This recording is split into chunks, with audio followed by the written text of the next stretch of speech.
Usa ka pagtuo, usa ka tingog, usa ka katawhan.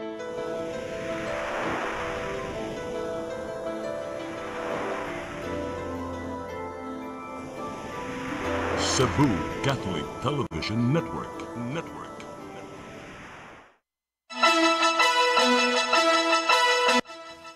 Uluhan sa mga balita sa Sari 47. Cash clerk sa Mandaue City, gitantang sa serbisyo. Gipasangin siyang ni bulsa ug pundong mukabat sa kapin 3 bilyones pesos. Kapitolyo nakadawat og 123 million pesos ginabang alang sa mga apektado sa linog.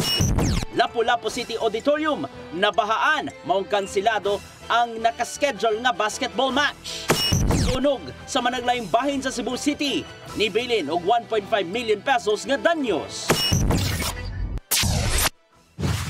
Sugbo, Kabisayan ug Mindanao, Pilipinas ug sa katawhan kutos maabot sa tong Sibya sa tibuok kalibutan mayong hapon. Live kita karon sa CCTN Channel 47 ug kini ang tulumanon sa nag-unang kasayuran nga angay natong masayran. Sa nga ni Attorney Danica Caballes, ako si Dennis Tabar ug kini ang Sari 47.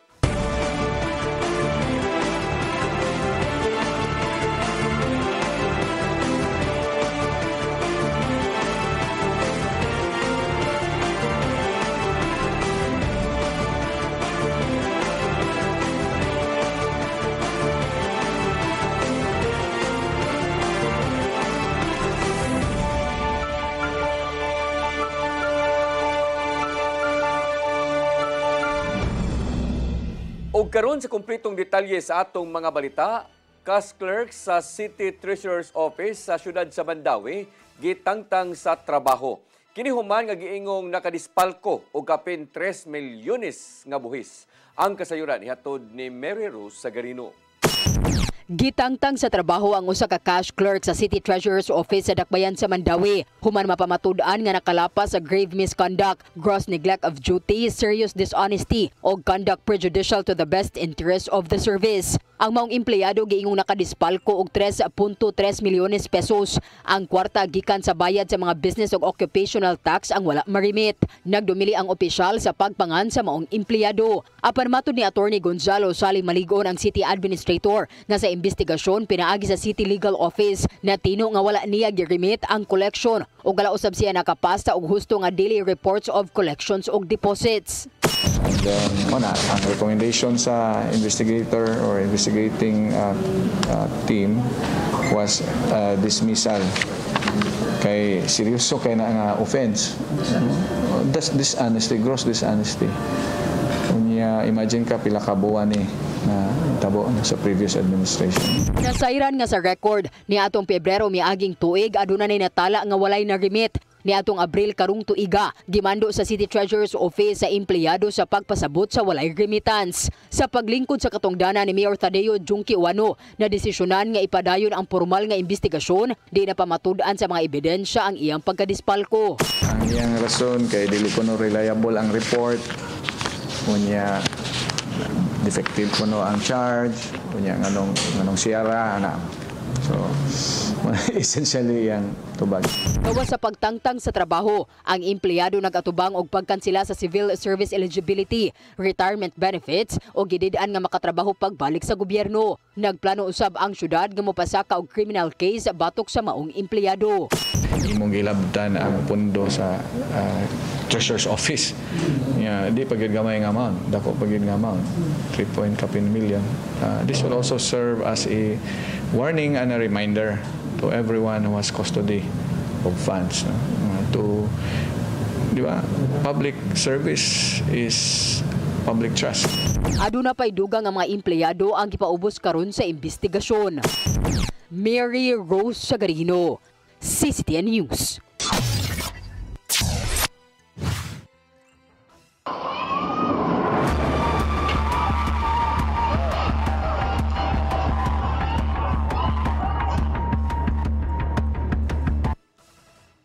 Kapitolyo nakadawat og 123 milyones ka pesos nga hinabang gikan sa managlahing LGUs o institusyon ug uban pa.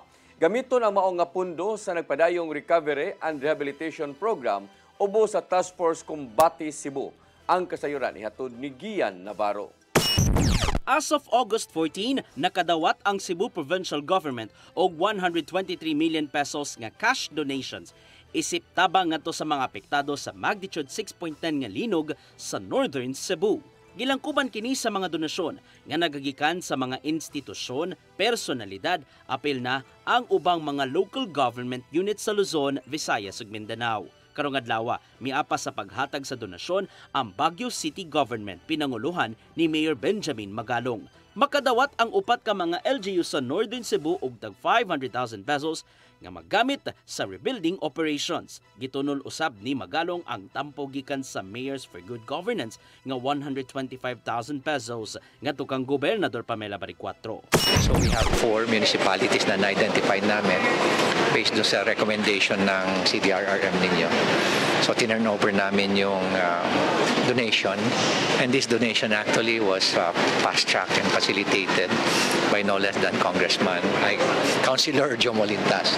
Samtang mihatag ang Misamis Occidental Provincial Government, pinanguluhan ni Governor Henry Waminal og 4.3 million pesos nga financial assistance ngadto sa Kapitolyo og 5 ka mga LGU sa Northern Cebu. Mitunol usab ang Asenso Pinoy Party List og tanan-tanan 3.5 million pesos isip tabang na ngadto sa probinsya og sa 5 ka mga LGU sa amihanan. Gawas nini nihatag ang Asenso Pinoy og tag 20,000 pesos nga financial assistance ngadto sa kapin 70 ka mga pamilya humanamatyan tungod sa linog. Dungan sa walay puwas nga pagpasalamat, mipasalig si Baricuatro nga apil sa gahinan sa maong donasyon ang rehabilitasyon sa mga LGUs nga hilabi ang giigo sa linog. Everything will be accounted for. As you've seen kanina, ang kuha ang Treasurer's Office, resibuan. Unya, we will be also convening a composite team sa Combati Cebu Task Force, no, from the private sectors to look into the mga donations, no, para at least transparent pa. Tinuod nakadokumento ang tanang mga donasyon ngadto sa Task Force Combati Cebu aron masuta asa paingon ang maong pundo gawa sa pag-abag sa mga apektadong pamilya hangtod nga makabangon. Gamiton ang pundo aron katukuran sa mga nangagubang istruktura sa manalang sa buildings, mga agianan ug uban pa. Hinoon padayon ang pagtuki sa task force alang sa duga panghimuong lakang ngadto sa nagpadayong rehabilitation efforts ngadto sa norte. So as long as naa ang ato ang recovery and rebuilding program phase nato dito sa norte, so naa gyud ang Combati Cebu Task Force. Navarro, CCTN News. Kagamanan sa siyudad sa Mandawi ni tunol financial nga tabang sa mga LGUs amihan ng bahin nga apektado sa 6.9 nga magnitude nga linog. Padayon ang pagbangon sa mga labing nagiguba nga lokalidad. Ang kasayuran ihatod ni Mary Rose Sagarino. Dinhi gawa sa City Auditorium, gipahimutang ang mga tent, dinahimong temporaryong buhatan sa nagkadaiyang departamento. Kinisubay na sa kadaot nga naangkon sa City Hall tungod sa 6.9 magnitude nga linog ni atong Setyembre 30. Gikordo na ang City Hall nga adunay grabing kadaot. Ang transaksyon o operasyon nagpadayon sa mga tent. Matud ni Mayor Maria Shelo Martinez nga usa sa ilang prioridad ang pagtukod og modular units nga mahimong temporaryong City Hall. Panigurado ni Martinez nga nakadokumento ang tanang mga nadawat nga hinabang gikan sa pribadong sektor ug mga lokal nga kagamhanan.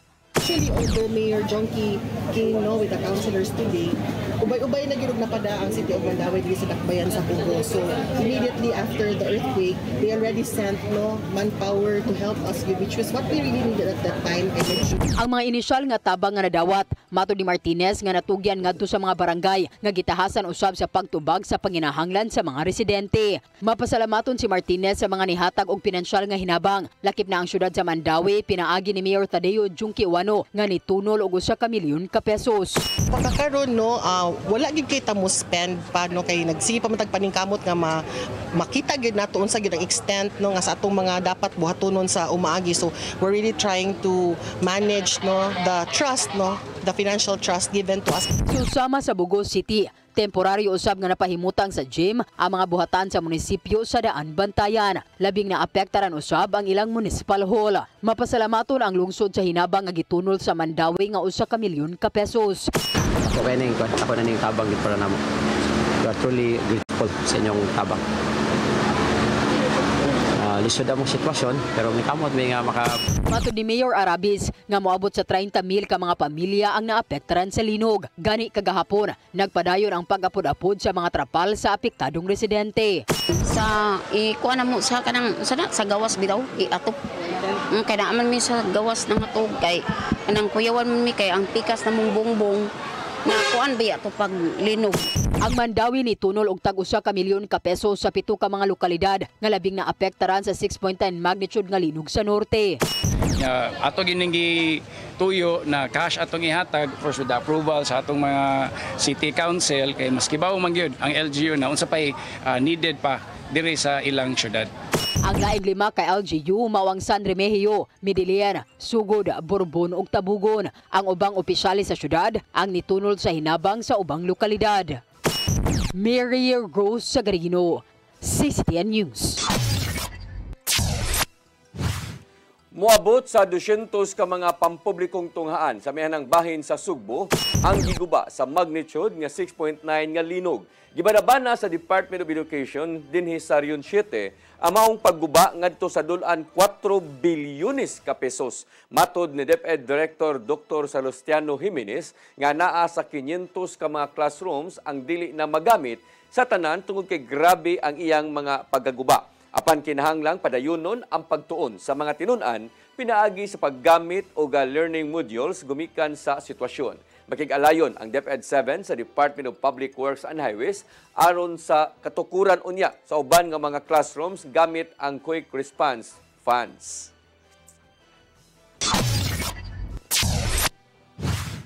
Giauhag sa lokal nga kagamhanan sa Santa Fe ang tanan nga mga bisitahon sila og dungan sa ilang pagbangon human sa linog. Gipaybaw ni Kunsel JP Lau nga nagpabiling luwas ang lungsod ug way pagkaguba gikan sa mga patigayon. Dili hinuon apektado ang biyahe sa barko paingon sa maong lungsod bisan pa man sa mga kakulian gikan sa Hagnaya Port ug sa San Remigio. Mahimong makasakay ang uban nga mga gipangtanyag nga direct flights paingon sa isla sa Bantayan. Gisiguro usab sa LGU nga tumang kaluwasan human ni susi sa tanan nga mga struktura ag pasilidad didto sa mao nga lungsod.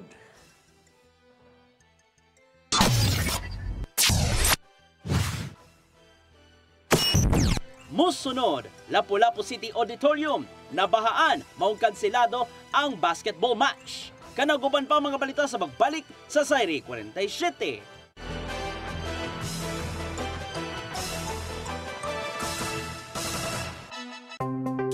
Discover the beauty of the Philippines.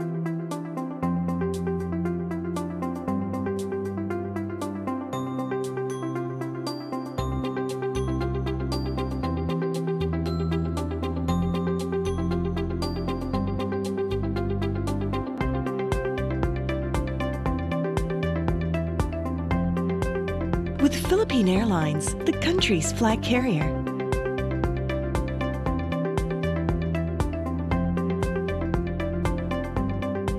The airline that lets you feel the warmth of the nation.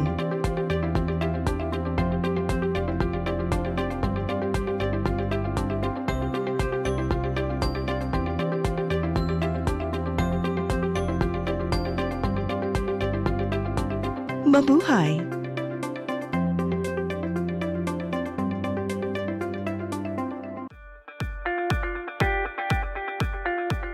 Congratulations! Nunito Tatay Dodong A. Lamchua, awarded as Cable TV Maverick, Father of Cable TV in the Philippines, given by Philippine Cable and Telecommunications Association Incorporated, PCTA, from Phil Products Group of Companies.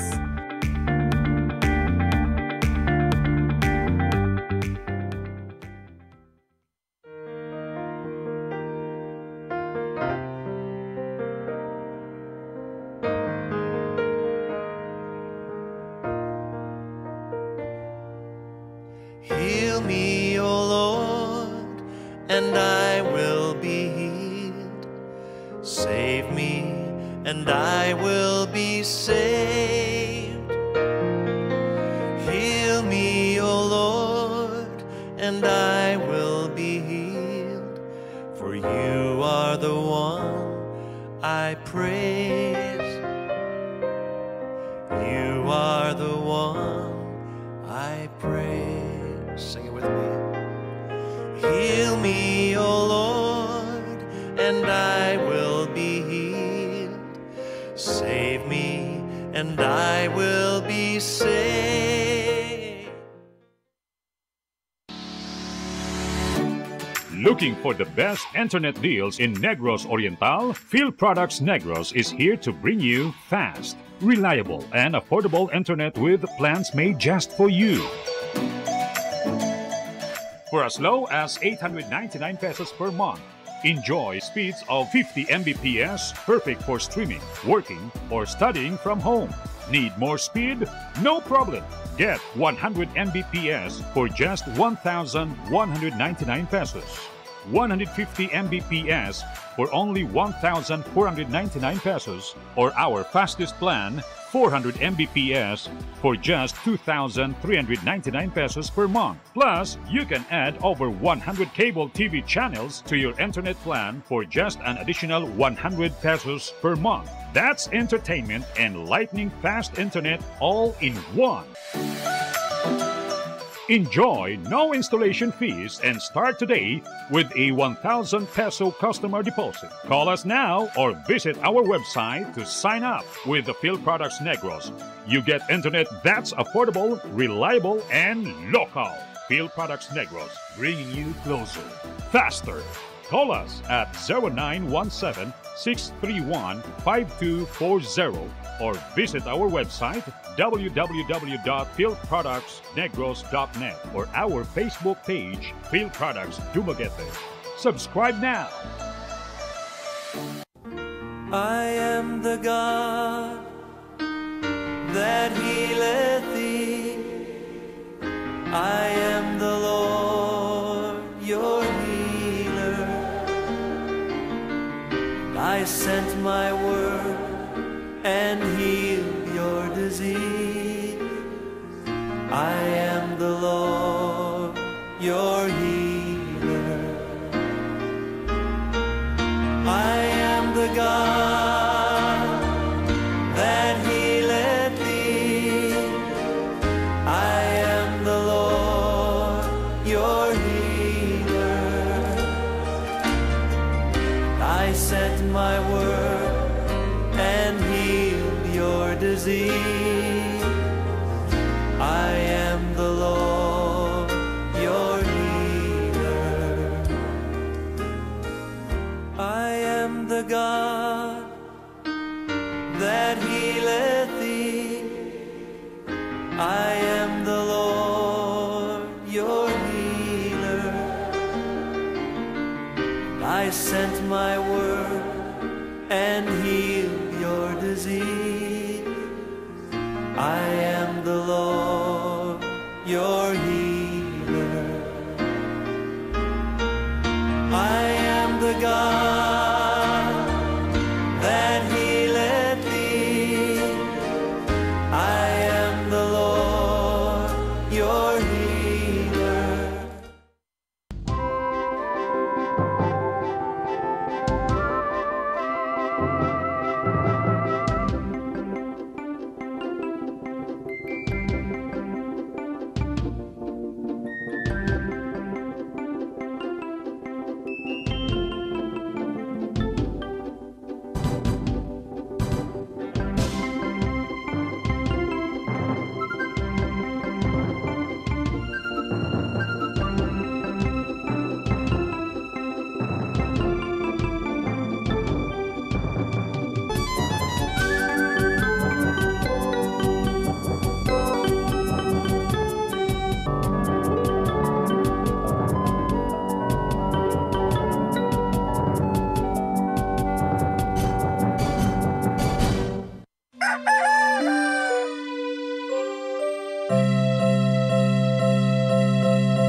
mangugod para internet sa kong anak, ma'am. Ay, wala na yung problema. Pag Sinisibo!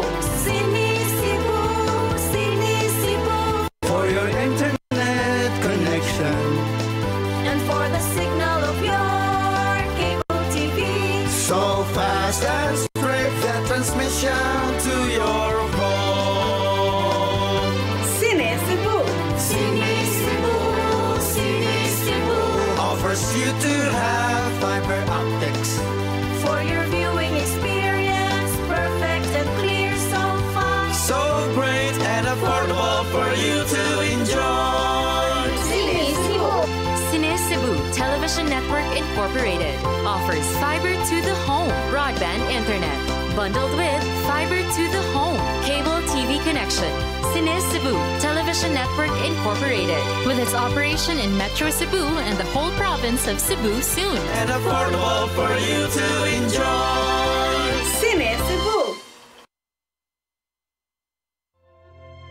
Ang kinabuhi puno sa hagit. Sugpil na ka, Dri, ha? Ay, paginarte! Pagdita ka! Puno sa pangutana. Bata pa gani ka kayo? Nagpuyab-puyab na ka? Kinsa man ang muhaman sa gitin nato din ay karon ha, kinsa! Kung si buti mo'y pasabot, Daddy. Puno sa luha. Pagpili pa, ako nga imong anak o kanay imong mga babae. Kasuko. Yung nananado pa. Ano itang ka ni Papa? Apan bisan mangit-ngit pa ang imong kalibutan, aduna pa'y nagpahiping kahayag. Aduna ka pa'y kasumbungan. Mga laman, hanap na. Dear Tatay, Tunog na unlod na. Nganong handungon na. Waylaing pagi aron masabtan nato ang Biblia. Kinahanglan nga doon natay relasyon kang Hesus. Hangtod sa layan natong panaguban, daghang salamat. Shalom. Tunog na unlod na.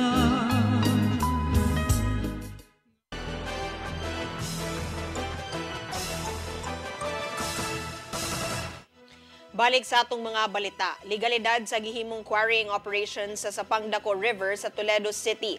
Susihon ni Gobernador Pamela Bare 4. Subay kini sa panawagan sa mga nagprotesta tubangan sa Kapitolyo. Ang kasayuran hatod ni Gian Navarro. Niduol si Gobernador Pamela Bare 4 ngadto sa mga sakop sa Sapangdako River Community Stakeholders Association Incorporated kun sa Ricosa nga nagprotesta at tubangan sa Kapitolyo karong adlaw. Kuyog ang Philippine Movement for Climate Justice nakahigayon namang grupo sa pagpadangat sa ilang kahingawa bahin sa gidangatan sa Sapangdako River sa Dakbayan sa Toledo. Matud sa gitunol nilang suwat hangyo ngadto kang Bare 4, buot sa Saricosa nga masulbad ang gihimong quarrying operation sa mong sapa sa barangay Daang Lungsod ug uban niyang silingan. Gusto nilang mahibaw-an ang kahimtang sa mong sapa ug ang carrying capacity nini. Apan, ang dakong gikabalak anila mao ang posibleng kadaot sa kalikupan, labi na kung magbahaman tungod sa maong binuhatan. Tungod nini, gitahasan ni Bare 4 ang Provincial Legal Office nga susihon ang legalidad sa mong quarrying operations. Down na po kayo ang ilang river, nanay naman umos, na wala sila yung bridge, na ilang livelihood affected na. No? So, naiuban dito nga naghila kay for years, they have been asking the provincial government to look into this and help them.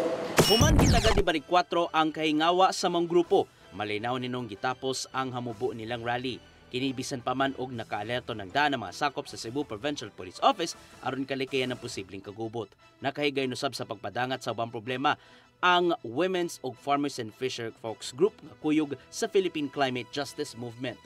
Sama lang sa panginabuhian aron nga magmalungtaron ang ilang pamuyo. Hinoon gisubay na sa Provincial Agriculture Office og ubang hingtungdang buhatan among concern aron makahimo og kasulbaran. Kabahin kini sa nimong sa Bare 4 sukad sa iyang kandidatura diin walay bisan kinsang sugbuanon ang mabiyaan sa kalambuan. Pagkukoy sa kayo, ang daghan na kayo nangadako, may lang kung kayo daghan, kung kayo nangadako sa Korea niya. sila nagamuyog diha, nag-antos in town. So, it's heartbreaking.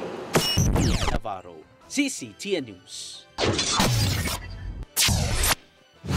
City Auditorium sa Lapu-Lapu City gibahaan kagabi human sa kusog nga pagbundak sa uwan. Tungod niini kanselado ang usa ka basketball match gumikan sa ilang kahimtang. Ang kasiran hato di Crystal Joy Felerca. Wa na madayon ang third game kagabi sa nagpadayon nga basketball league sa Lapu-Lapu City alang sa umaabot nga kapistahan sa Dakbayan karong Nobyembre. Kini tungod kay pasado alas 8 kagabi nibundak ang kusog nga uwan hinungdan nga gibahaan ang City Auditorium kung asa gipahigayon ang maong liga. Sa video nga kuha ni Lindy Maitel Amaya, makita nga nabahaan gyud ang tibuok korte hinungdan nga nidesisyon ang committee nga dili duwaon ang nahabilin nga nakaschedule. Sigon pa niyang iyahang team na unta ang magduwa sa third game. Apan human sa 15 minuto sukad sa pag-uwan, nasudlan na og tubig ang City Auditorium. Kantuan gyud ma'am kanang lapas gyud sa lapalapa. Ako nang dira gyud sa uncle nimo ang water. Sa sulod ra sa auditorium, but dito sa gawa sa auditorium sa katong naanay dalan, kuan siya, kuan gyud lapas gyud sa diri gyud sa iyang unahan sa uncle nato. Suma pa ni Amaya nga kini mo ipermerong higayon nga nakasinati siya sa maong sitwasyon. Apan aduna na higayon ni adtong nilabay nga buwan nga wa usab na dayon ang ilang duwa ato sa elimination round tungod kay nasudlan usab og tubig ang auditorium apan dili susama kagabi. Samtang sa text message nga gipada ni City Engineer Perla Amar nga kanunay ang paglimpyo sa mga drainage system. Apan sa nahitabo kagabi, wa lang makaato ang drainage sa kakusog sa uwan. Dugang pa niyang dali ra usab kining nahubas.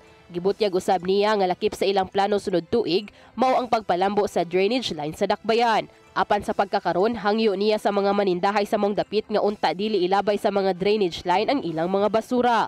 Dugang pa ni ana na nawagan usab si Amaya nga unta adunay itagana nga laing venue para sa maong liga aron nga kung subling mahitabo ang maong insidente. Adunay laing lugar nga mapadayon ang nakaschedule nga duwa. Crystal Joy Felerca, CCTN News. Gihangyo ni Mayor Nestor Archival ang Department of Transportation nga tugutang makaagi ang mga sakyanan sa Cebu Bus Rapid Transit Lanes. Temporaryo lang hinuon kini isip kasulbaran sa nagkabugat nga dagan sa trapiko nga maoy reklamo sa mga manakayay.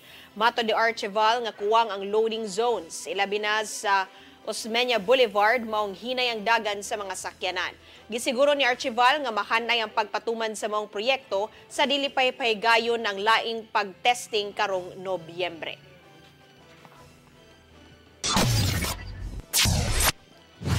Socialized housing project sa Barangay Kalawisan, Syudad sa Lapu-Lapu, laumang mahuman karong Nobyembre. Mukabat sa 218 million pesos ang maong proyekto sa LGU ubos sa pambansang pabahay para sa pamilyang Pilipino program. Ang kasiran hato de Crystal Joy Felerca.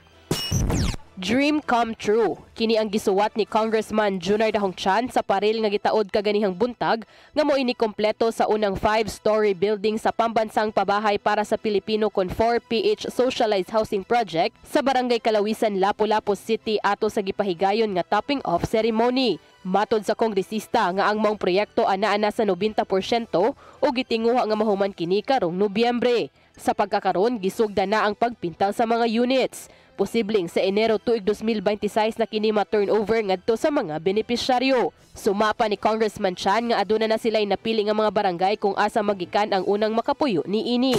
Yes, of course, we prioritize those who are the risk areas, no? Hazardous kayo. It's the Kamansi, those who are living in the shoreline, no? So, muna atong priority. So, since Paho, all the way to Pusok, all the way to Ibo, Buhaya, and Mactan. Apan sigun usab ni Mayor Cindy Chan nga padayon pa ang pag-screening sa unang 100 ka mga benepisyaryo. Ang maong socialized housing nagkantidad og 218 million pesos nga gipunduhan sa syudad ug aduna kini 200 ka mga units. Samtang nibutyag si Ellen Cañete, ang Division Chief sa Department of Settlements and Urban Poor Development Kundisud 7 ug focal person sa 4PH program, nga ang maong socialized housing sa Dakbayan sa Lapu-Lapu mo ay pinakauna sa Central Visayas nga nakapahigayon og topping off ceremony. Ug pinakaunang 4PH socialized housing sa nasod nga gipunduhan sa lokal nga kagamhanan. Crystal Joy Felerca, CCTN News. Vice Presidente Sara Duterte nitataw nga why destabilization plot batok sa gobyerno. Apan nitambag ang Malacañang sa opisyal nga dili mohimog ipamahid kung dili mahimong ipamahid sa lain ang kasalanan sa miaging administrasyon. Ang kasayuran ihatod ni Gian Navarro. Gitato ni Vice Presidente Sara Duterte nga walay destabilization plot batok sa gobyerno bisan sa napadayong protesta batok sa korupsyon tungod sa mga questionable flood control projects. Nakita ni Duterte nga igo lang nagpalanog ang tingog sa katawhan, maong matud pa nahadlok ug nahulga ang kasamtangang administrasyon.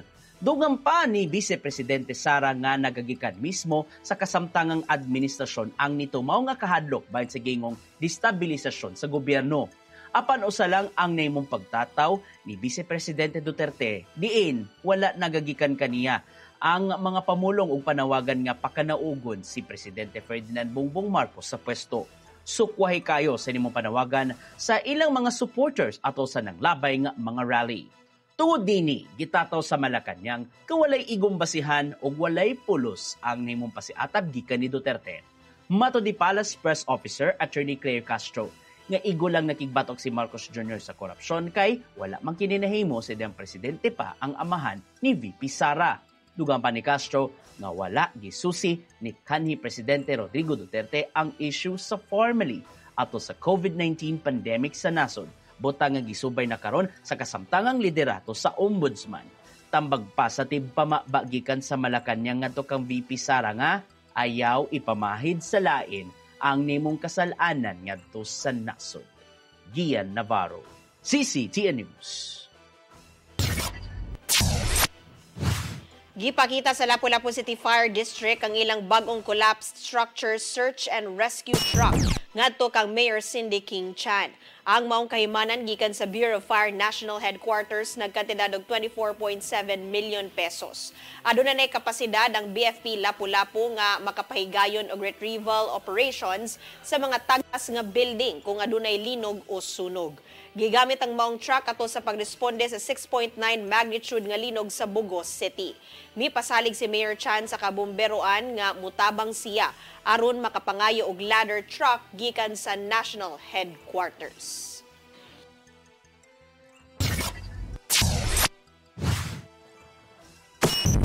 Mosunod, sunog sa managlaing bahin sa Cebu City. Nibilin og 1.5 milyones pesos nga danyos. Kanang guban pa mga balita sa magbalik sa Sayri 47.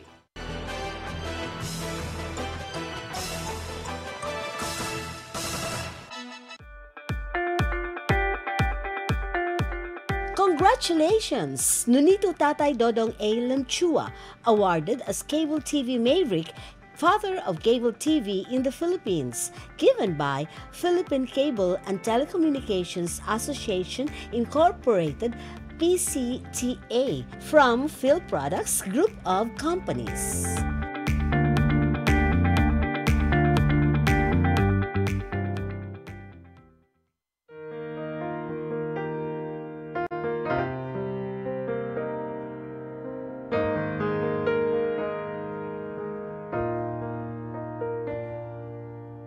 Heal me, O Lord, and I will be healed. Save me, and I will be saved. Heal me, O Lord, and I will be healed. For you are the one I praise. You are the one I praise. Sing it with me. Heal me, O Lord, and I will be healed. Save me, and I will be saved. Press Briefing. Midweek Reset. Real talk. From headlines to hot takes. This is Press Briefing, the show that has it all. Midweek, we cut through the noise and bring you the stories that actually matter. News, views, insider scoops, straight from the source. Right from the horse's mouth. Politics, public issues, community concerns, and controversy. We break it down. No filter, no filler. Press Briefing. Sharp, fearless, always relevant. Brought to you by the Cebu Press Club. Beyond the headlines, we are Cebu's voice. We are the voice of truth and reason in every town, in every season. With pens of light, we draw the line for justice, peace, and story spine.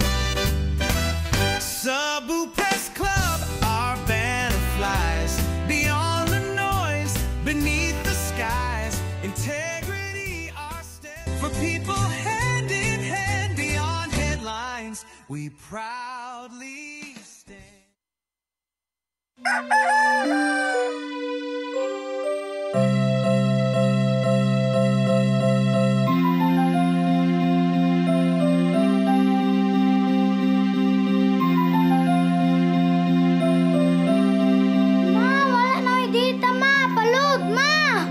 Sorry ma'am, na-late ko.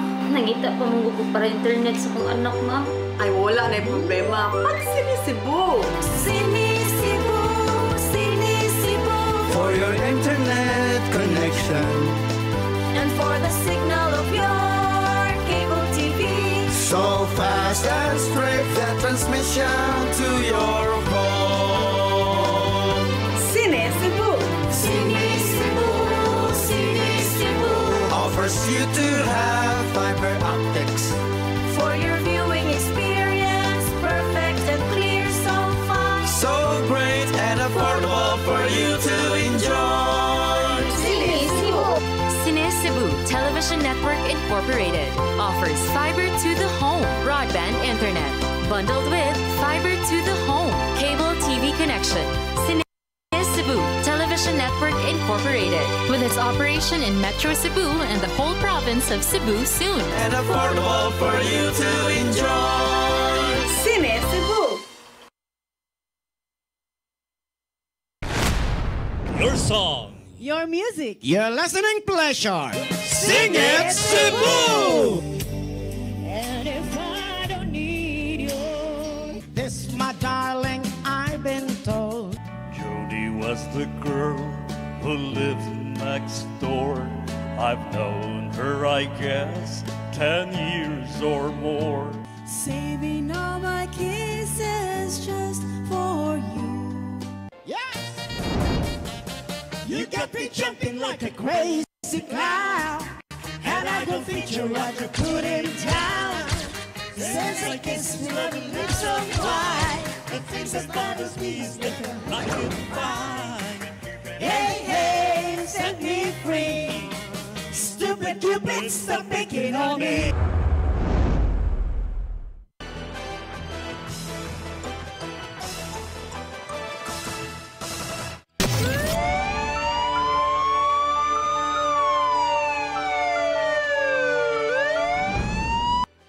Balik sa atong mga balita, gituohang responsable sa pagpatay sa usa ka motor taxi driver sa barangay Kalunasan ning siyudad sa Sugbo nadakpan sa manhunt operation. Suspek bitug-an nga gibayaran lang siya og 3,000 ka pesos aron himuon ang krimen. Ang kasayuran ihatod ni Arnold Bustamante. Nadakpan na sa kapulisan sa siyudad sa Sugbo ang suspitsado sa pagpatay sa usa ka motor taxi driver sa sitio Tagaytay, barangay Kalunasan nitong Domingo. Ang suspitsado gilangan sa Kirk Blas Monteron Amasa, 21 anyos, taga Biaranas Extension, barangay Dulho Fatima sa Dakpay Sugbo. Dito sa nadakpan sa Luyo sa Redemptorist Church sa barangay Kamputaw alas 8 sa buntag kagahapon. Siya ang responsable sa pagluglog sa liog sa biktima nga si Dexter Nanong Dandan, 48 anyos, taga Elizabeth Pond Extension, barangay Kamputaw sa siyudad sa Sugbo. Mato ni Polis sa Colonel Enrico Figueroa, hepe sa kapulisan sa siyudad sa Sugbo, nga nasundan sa mga sakop sa Guadalupe Police Station sa pagpangulo ni Police Captain Vincent Buntilaw. Pinaagi sa kuha sa CCTV camera kung asa paingon na suspitsado human mahimo ang krimen sakay sa motor sa biktima nga Honda Click. Human makuha ang impormasyon nga ang suspitsado misulod kini construction site sa Luyo sa Redemptorist Church, dalahang motor sa biktima gi-surveillance na kinidayon. Pagka-Martes atol sa pagtambog sa trabaho niini, isip construction worker, dala usab ang motor sa biktima gidiretso kinigdakop. So sa loob po ng 48 hours ay nasolve po natin ang krimen na ito. At nahuli ang suspect, na-recover ang mga ginamit niya. Yan, makikita natin yung kanyang sinuot, yung helmet, na-recover po ang ating kapulisan. Ang una suspitsado nga gisugo siya sa paghimo sa krimen pinagi sa pagbayad kaniya og 3,000 pesos o gisaaran nga kung makuha ang motor iyahan na kini. Wala na mubutyag sa media ang suspitsado kung kinsa ang nagsugo kaniya. Sanglit sa pulis ra niya gihatag ang tanang kasayuran alang sa himuon nga follow-up operation. Drugas ang usang sakitano ang motibo sa krimen tungod kay ang gingong mastermind usaman ka drug personality nga wala lang una ibutyag sa kapulisan kung kinsa. According sa kanya, 3,000 pesos lang. Base sa kuha sa CCTV camera, nakita ang biktima nga nagmaneho sa motorsiklo ang kasa suspitsado. Gani sa sitio Mahayahay, mihulong pa ang duha ug daw nagistoryahanay pa kini. Sunod sa saka oras bibalik ang motor apan usa na lang ang sakay niini nga mao na ang suspitsado ug mipaingon kini sa gururdo. Di nakuha sab siya sa CCTV camera sa kagamanan sa Dakbayn Susugbo. Nakuha sa mga pulis ang motor, helmet sa biktima ug suspitsado. Lakip na ang gisuot nga sapot niini nga mo'y nakita sa CCTV. Giangkon sa suspitsado ang krimen ug alang niya tungod kini sa kalisod ug alang sa iyang pamilya. Misukot siya sa sugo sa mastermind bugti sa 3,000 pesos nga bayad. Nangayo siya og kapasaylo sa kabanay sa iyang gibiktima ug andam niya nga dawaton kun unsa man ang hukom sa iyang nahimo. Ano misugot ka sir nga bayran ra kag 3,000 niya patay kag tawo. Para lang sa pamilya yar. Ha? Para lang sa pamilya. Para walay laing kwan sir like drugs runsa. Drugs sir. Subinyo ka na kay asawa, anak. Bila ka po mga anak? Isa. Wa ka magtuo nga masakpan ka? Wa ko gadaw niya. Kasong order ang ipasaka sa kapulisan batok sa suspitsado. Arnul Bustamante, CCTV News. Mula pa sa 1.5 million pesos ang gibiling danyo sa managlaing sunog karong adlaw sa Dakbayan sa Sugbo. Unang nitumaw ang sunog sayo sa buntag sa V. Aranas Extension, Barangay Dulho, Fatima. Di napil sa pagkapaig ang pipila ka mga iro sa usa ka Pinoy-anan. Matod sa Cebu City Fire Office nga nitumaw ang kayog gikan sa balay nilang Raul Cabanes. Diin 12 ka mga panimalay ang naugdaw. Gitubag usab sa kabumberuhan ang laing sunog sa sitio Nalsubi, Barangay Labangon. Tulo ang partially damaged ug tulo usab ang totally damaged human sa dulan tunga sa oras nga pagkumbati sa kabumberuhan. Gipalawom na ang investigasyon sa kabumberuhan kung unsa man ang hinungdan sa maong mga sunog. Gibalhog sa prisuhan ang usa ka negosyante gikan sa Davao City human gipangita tungod sa kasong kalapasan sa violence against women and their children. Nadakpan ang subject nga si Jesus Ricardo Mamparo niadto nga Lunes sa Barangay Kasambagan, siyudad sa Sugbo. Matod sa Mabulo Police Station nga gisyuhan og arrest warrant niadtong 2019 sa Davao City Regional Trial Court o gikatakda kining ibiyahe si Mamparo paingon sa Davao City aron atubangon ang maong nga kaso.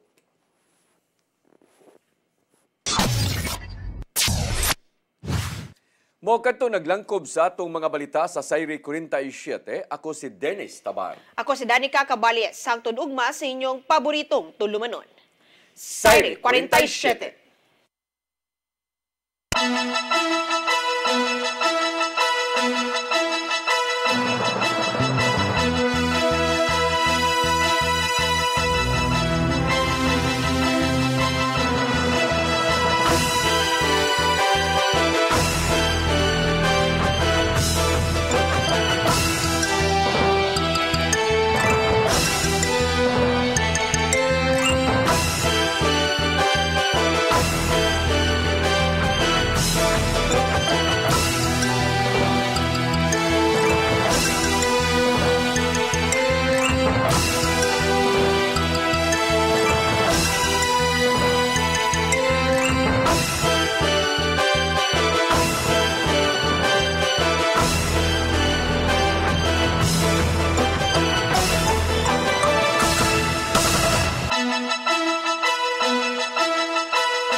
Discover the beauty of the Philippines.